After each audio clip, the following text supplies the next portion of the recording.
We're talking about a man who wasn't a king, he wasn't a president, but he held more economic power than almost anyone in history. I mean, his name became the very definition of ruthless ambition, and at the same time, world-changing generosity. This is the incredible story of John D. Rockefeller. So you hear a number like that, and you just have to ask, is that even possible? Could one guy, one single person, really control 90% of all the oil in a country as big as the United States?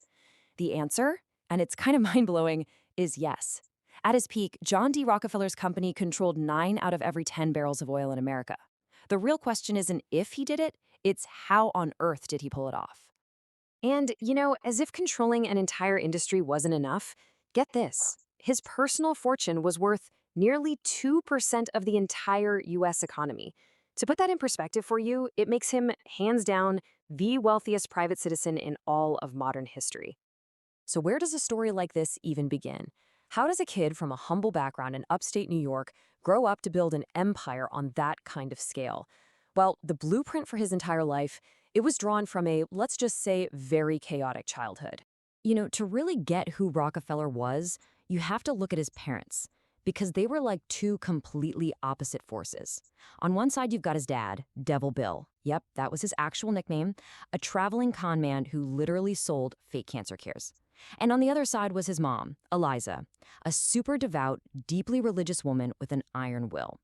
So from his dad, he learned the art of the deal, and from his mom, he learned this obsessive discipline and control. He starts his career as a really careful accountant, tracking every penny.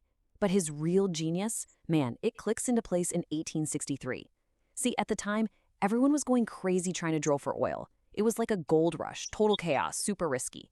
But Rockefeller, he did something different. He zigged when everyone else zagged. He decided to focus on refining the oil. He was the one who understood that it doesn't matter who finds the oil if you're the one who controls the process of turning it into something useful.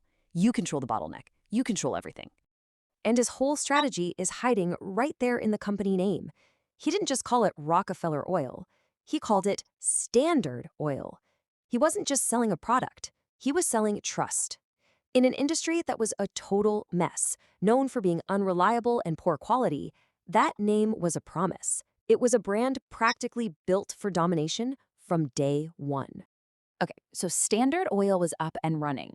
And this is where things get intense. The slow, methodical rise, it turns into an era of absolute rule. This is the moment Rockefeller stops being just a successful businessman and becomes a feared monopolist, completely rewriting the rules of American capitalism. So how did he do it? He had this playbook, and it was absolutely brutal. First, he'd use his company's massive size to force the railroads to give him secret, super cheap shipping rates. Then, he'd use those savings to sell his oil for so little that his rivals were literally losing money trying to compete. And finally, when they were bleeding cash and on the verge of collapse, he'd just stroll in and offer to buy them out for pennies on the dollar. This whole strategy culminated in an event that became known as the Cleveland Massacre, a ruthless, lightning-fast campaign where he took over 22 of his 26 main competitors in just a few weeks. This quote, this tells you everything you need to know about how he thought. For Rockefeller, the free market, with all its chaos and competition, wasn't just inefficient. He thought it was morally wrong. He genuinely believed his job, his duty, was to bring order to that chaos by absorbing everything into his own single, perfect, efficient machine. And the results of that belief? Well, there it is. By 1882, the Standard Oil Trust controlled 90% of America's oil refineries and pipelines.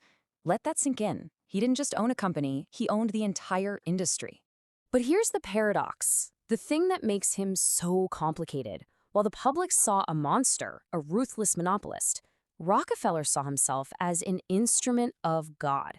I mean, this is a guy who gave 10% of every dollar he ever made to his church, starting when he was a teenager. He sincerely believed it was his divine mission to gain all this power and all this wealth so he could ultimately give it away to help humanity.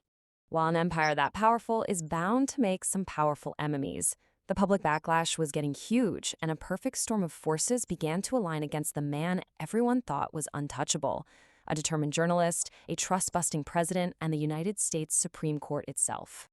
The face of this opposition really became this one journalist, Ida Tarbell. And for her, this wasn't just a story. It was personal. Her own father's small oil business had been destroyed by Rockefeller's playbook. So she spent years digging through records, exposing every secret deal, every dirty trick. Her articles turned public anger into a national firestorm. Tarbell's investigation gave the government all the ammunition it needed. President Theodore Roosevelt made it his personal mission to break up these massive monopolies, or trusts. So, using a law called the Sherman Antitrust Act, the government sued Standard Oil. The legal battle raged for years, but in 1911, the Supreme Court finally delivered the verdict. The empire had to be shattered. But here is the single greatest irony of this entire story. The government's huge victory against monopoly ended up making Rockefeller richer than ever before. I'm not kidding. Standard Oil was broken into 34 new, separate companies. You'll recognize the names today: Exxon, Mobil, Chevron. And Rockefeller owned a huge chunk of stock in all of them. Once they started competing with each other, their stock values shot through the roof, and his personal fortune just exploded. So he loses his empire, but wins an even greater fortune. And that brings us to the final chapter of his life and the central question of his legacy. With his monopoly broken, what did he do with all that unimaginable wealth? He gave it away on a scale the world had never, ever seen. He donated more than $500 million, and this is in early 20th century money, remember, to different causes. This one number basically represents the birth of modern, large-scale philanthropy. So you're left with these two completely different images of the same man. There's the monopolist, who was once the most hated person in America, and then there's the philanthropist, whose money founded the University of Chicago and funded medical research that literally eradicated diseases. The truth is, he was both. And that leaves us with this final big question to chew on. The money that saved countless lives through medicine was earned by crushing countless small businesses. So Rockefeller's story forces us to ask a really uncomfortable question, one that's as relevant today as it was a century ago. Does the good that great wealth can do ever truly wash away the sins that were committed to get it?